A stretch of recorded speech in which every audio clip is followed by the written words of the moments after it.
ایوب علیہ السلام کو اللہ تعالیٰ نے ہر طرح کی نعمتیں عطا فرمائی تھی، حسین صورت بھی، اولاد اور مال کی کثرت بھی۔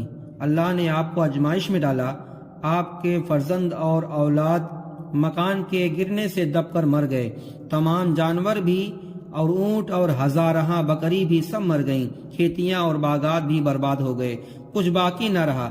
جب آپ کو ان چیزوں کے ہلاک ہونے کی خبر ملتی تو آپ الحمدللہ فرماتے کہ میرا کیا تھا، جس نے دیا اس نے لیا، میں اس کی رضا پر راضی ہوں، اس کا شکر ہی ادا نہیں کر سکتا، میں اس کے مرضی پر راضی ہوں۔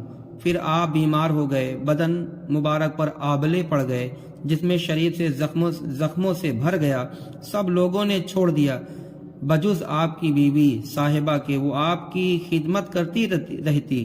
اور یہ حالت کتنی مدت تک رہی؟ آخر ایک روز حضرت ایوب علیہ السلام نے اللہ سے دعا کی تو اللہ تعالیٰ نے فرمایا، اے ایوب، تو اپنا پاؤں زمین پر مار، تیرے پیر مارنے سے ایک ٹھنڈا چشمہ نکل آئے گا، اس کا پانی پینا اور اس سے نہانا۔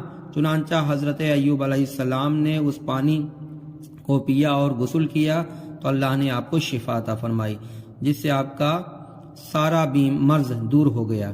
تو اللہ والے مصیبتوں اور پریشانیوں میں اللہ کا ہی شکر ادا کرتے ہیں اور اس کا شکوہ نہیں کرتے۔